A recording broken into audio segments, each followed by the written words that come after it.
Well, everyone, it's part 4 of our wintry, whimsical wall hanging. Try saying that after a few sherries.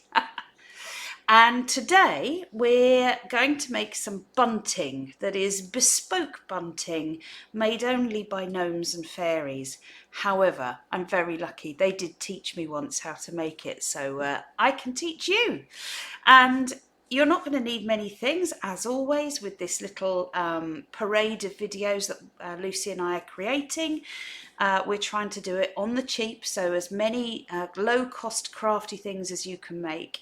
And I think you're going to love today. It's very, very simple, something that you can do with the children.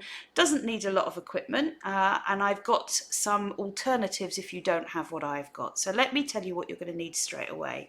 You are going to need some satsumas, or you could use big oranges, and I'm going to show you how to cut them properly so that you get these little domes of orange peel. You also need a shape cutter, a cookie cutter, and I love to use a star for this one. And just a note that if you're not making the whimsical wall hanging and you do want to make some of these little orange things, they look really good hung on a string in your kitchen somewhere as an air freshener. So there you go. And then here I've got some little acorn cups that I got from our very large oak tree, which I have to say had a bit of a disaster in the summer. We had a big storm in the UK, and it fell on top of our garage, which happened to fall on top of my husband's car. So there we go. Now, so acorns, orange peels, cookie cutter. And then we move on to some slightly stranger things. This one is not so strange, so I've got some yarn here. This is actually nettle yarn in green. I'm purely using that because it looks really natural when I hang it up, but you could use any type of thread, embroidery thread, whatever you've got to hand, really. And finally, the thing that I've got here, which not everybody might have, is a bundle of felting wool. So this is what we call a roving. It's a ball of felting wool. If you don't have this, you can just as easily use cotton wool, but not the pads. You need the sort of length of stuff, or you can use the stuffing that you get inside cushions.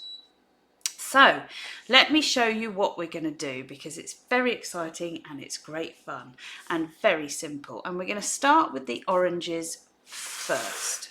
So you're going to take your orange, and so here's the top part and here's the bottom part. I want you to hold those on their side like that. So normally you'd start cutting from there, but actually we're going to start cutting sort of next to it, and we're going to cut a circle. So I'm using a very sharp knife here.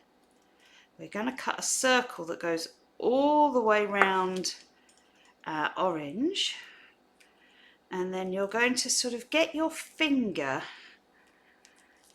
underneath that peel and peel away, and you'll end up with a nice little dome like that. Now, it might feel tempting to just peel off this bottom bit and think you can do that, but you can't normally do it that easy. You normally do have to cut another one, or you'll rip into it. So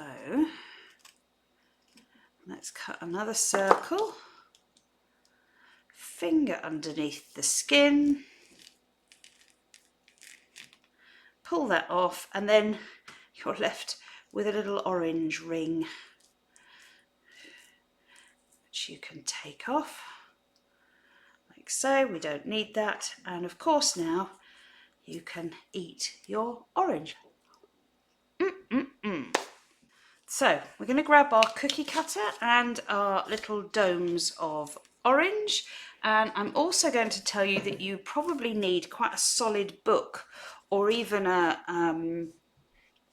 chopping board or something, because these are quite tough to punch your shapes through, and you need something flat to kind of get on top of it.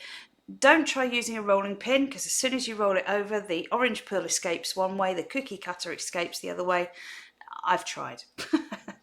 So what we're going to do is we're going to get our circle of orange here, pop your cookie cutter on the top of it, like so. Let's just zoom you guys in.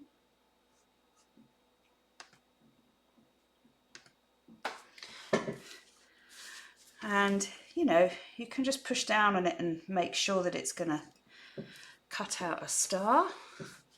Diary to the rescue. Circle your hands round and round. And then when you lift up,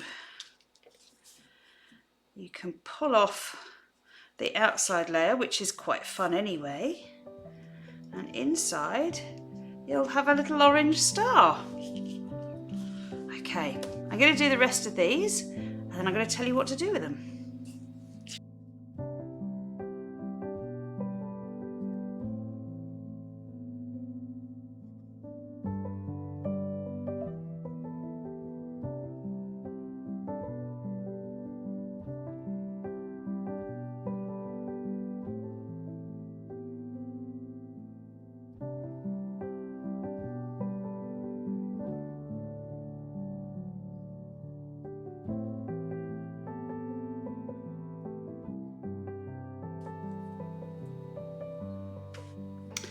Don't they look cute? Little tiny orange stars. Now they start off like this, and of course these are still quite moist, quite flexible, quite fragile little things, but all you're going to do is put them somewhere warm. Don't put them in the oven, but put them on a radiator or put them out in the sunshine. If you do put them in the oven, you want them on a really, really low heat, because we're not trying to cook them, we're trying to dry them out. And in the end, you'll end up with these. Now, can you hear? They're much tougher now, they're much solid. Now I'm going to show you here, you can already see, here's one where I didn't cut it out from the side circle, I cut out from the top. You can do that as well, so you get the little, what would that be, a bit of the stalk. And what's really nice is they go really dry, okay, and they still smell lovely, which is why they make brilliant air fresheners if you need to, or even if you want to cut out a load of these and just put them in a bowl on your Christmas table. They're quite fun, right, as sort of organic table scatters. So we've got that ingredient first, and I'm going to put them to one side, because we now need to make the next thing. And these are, I want you to imagine that in the fairy tale woods, maybe you'd have some kind of wintry plants that we've never seen of or heard of. And they are sort of a blend between dandelion heads and cotton grass, both of which I love. And so what you're going to do is take a length of your roving. If you are using wool roving, don't forget, don't cut it with scissors, you just pull it to get a nice frondy edge. And if you're using cotton wool, you would do the same thing, get a length of it, pull it, and then we're going to start tying a knot. We're not going to do any felting with this today. Felting lessons are for another week. So just tie a knot like that. And then I want you to tie another knot on the top and pull it nice and tight. And on here somewhere on your knot, you can see here, this is where the knot shape is, and then opposite that you've got a lovely kind of flat dome. When you're making fairies out of felt, this would be a face. And you're going to sort of stretch the wool round so that you get that surface on the top and your top frondy bits are up here. Here's where our glue gun comes into place. I'm going to take those two frondy bits again, bend them down either side, and then they almost look like they are hair. I'm going to get my acorn cap, put a blob of hot glue in it, and then making sure that the knot is on the top because we want that to be hidden. I'm going to press that inside my acorn cap like so, and we're just going to wait for that glue to go off. And then what's quite funny is you can see she looks like a little Viking head, doesn't she? Look.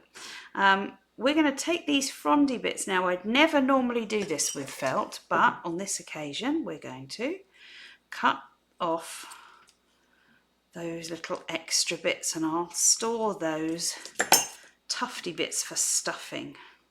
And then what you end up with is a little ball of wool with these little tufty bits either side. And I'm going to turn all of these acorns into these. Here we go.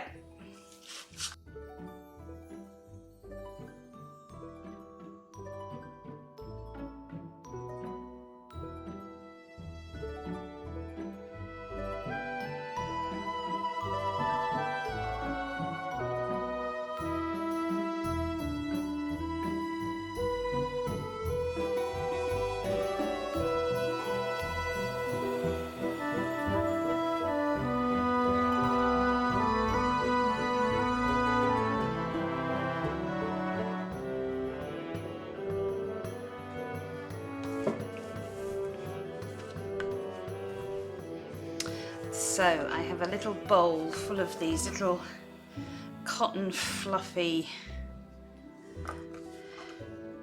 balls.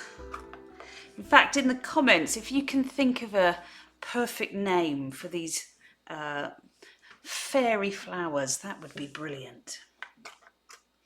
And I've left some of them with their tails on, purely because I wanted to show you, you know, a bit like, you know, in the real kingdom, sometimes flowers get a bit unkempt.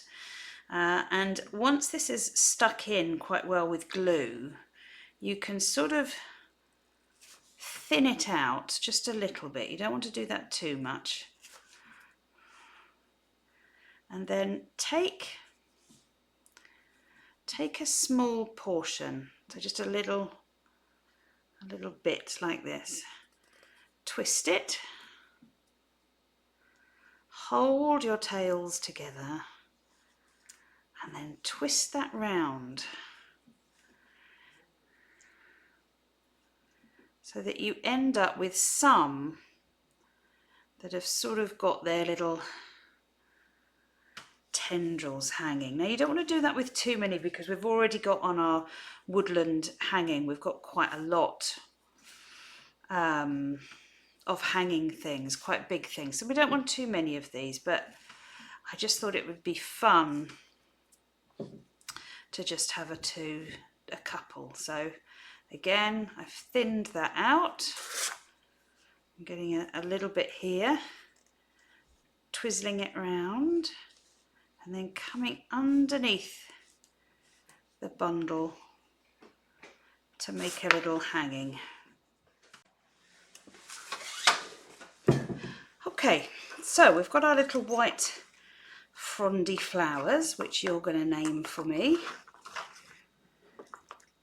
And we've got our stars here. And we're going to make some bunting.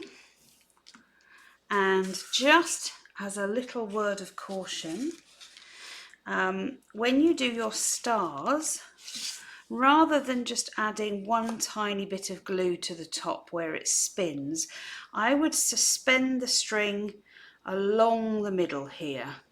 And so what that looks like let's tip this out because it's quite good to do this on a plastic surface so that the glue gun you can pick off afterwards. So we'll put that down there. Get our star, a little trail of glue just along this middle line,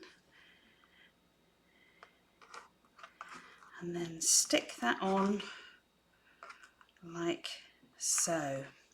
Now with these, your little acorn friends, you're looking to suspend them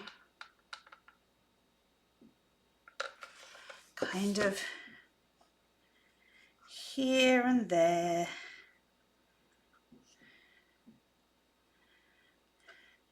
like so. The glue gun is your friend. I'm going to make a long string of these using all of my stars and my little acorns, and then I'm going to hang them on my wall hanging, and as I have done every other day, I will share with you what it looks like once it's done. Have fun, and I will see you again in a couple of days. Cheerio!